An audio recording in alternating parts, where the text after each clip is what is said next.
अयोध्या में मिली बीजेपी को हार का जख्म और उसका दर्द, उसका गम, उसकी चिंता अब तक खत्म नहीं हुई है। कई समीक्षा बैठकें कर डाली गई।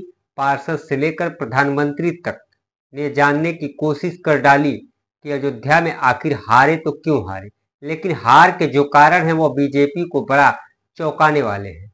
कुछ ऐसे ही हार के कारणों का पता लगाने के लिए एक मीटिंग हुई अयोध्या में, जिसमें सरकार के 2 मंत्री सूर्य प्रताप शाही और जयवीर सिंह पहुंचे। उनके सामने ही हनुमानगढ़ी के महंत राजू दास ने अयोध्या के तत्कालीन डीएम नीतीश कुमार के बीच हाकटाक हो गई। महंत राजू दास ने कह दिया कि प्रशासन की वजह से अयोध्या में चुनाव हारे हैं। राजू दास ने यह भी कहा कि चुनाव के बाद मेरे 2 गनर छीन लिए गए। राजू दास को सुरक्षा के लिए 3 गनर मिले थे। उन्होंने आरोप लगाया कि चुनाव खत्म होते ही डीएम ने 2 गनर छीन लिए। जिस दिन यह हाकटाक हुई उसके बाद राजू दास के पास जो इकलौता गनर बचा था उसे भी छीन लिया गया। अयोध्या के सियासी संघर्ष काफी तेज था। राजू दास आरोप लगा रहे थे और यह मांग कर रहे थे कि उनकी सुरक्षा बढ़ाई जाए। इसी बीच योगी सरकार का एक आदेश आया और अयोध्या के डीएम नीतीश कुमार का ट्रांसफर हो गया। उनकी जगह चंद्र विजय सिंह को कमान मिलती है, वह डीएम बनते हैं। यहां तक तो खबर थी दोस्तों, लेकिन उसके बाद राजू दास एक्स पर एक पोस्ट लिखते हैं। उसमें वह ट्रांसफर की कॉपी की तस्वीर लगाते हैं और 3 तस्वीरें वह एक नेता के साथ लगाते हैं। नेता वह जिसका उत्तर प्रदेश से कोई डायरेक्ट कनेक्शन नहीं है, लेकिन इन दिनों चहलकदमी ज्यादा है। भारतीय जनता पार्टी के राष्ट्रीय संगठन महामंत्री बीएल संतोष को दास धन्यवाद देते हैं। अब गौर कीजिए कि यह फैसला योगी आदित्यनाथ का है, यह फैसला यूपी सरकार का है कि अयोध्या के डीएम बदल दिए जाएंगे और उसका यह आदेश जारी होता है। लेकिन राजू दास योगी आदित्यनाथ को धन्यवाद नहीं देते हैं। राजू दास धन्यवाद देते हैं बीएल संतोष को। राष्ट्रीय संगठन मंत्री अभी कुछ दिनों पहले लखनऊ आकर उन्होंने यह बैठक की थी कि उत्तर प्रदेश में भाजपा चुनाव कैसे हार गई।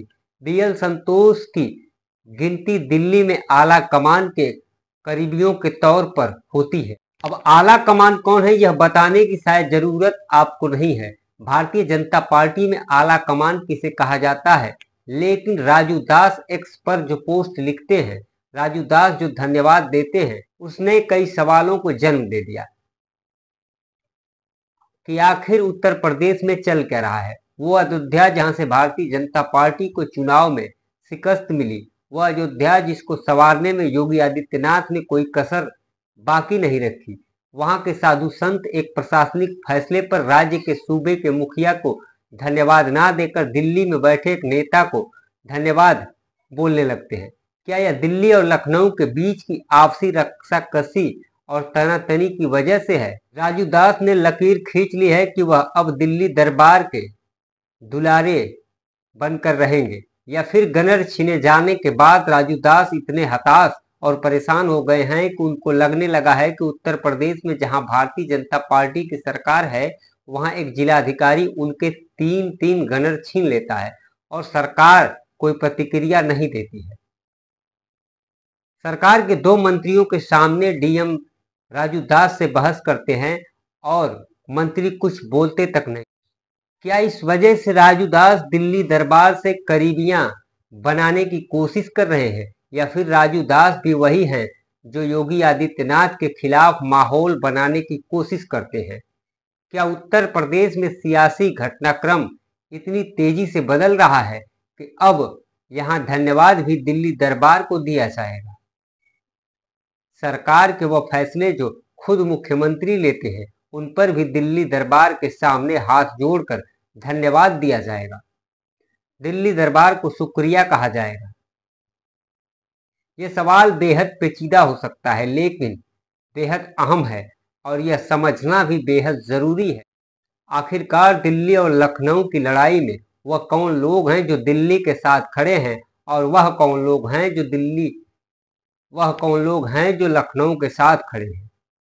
वो कौन लोग हैं जो नहीं चाहते कि योगी आदित्यनाथ को हटाया जाए और वह कौन लोग हैं जो चाहते हैं कि लखनऊ में बदलाव हो जाना चाहिए। इस रिपोर्ट में इतना ही। वैसे इस पूरे मामले पर आपकी क्या राय है कमेंट में जरूर लिखिए। वीडियो को लाइक कर दीजिए, ज़्यादा से ज़्यादा शेयर करिए। पहली बार चैनल पर आए हैं तो सब्सक्राइब कर लीजिए।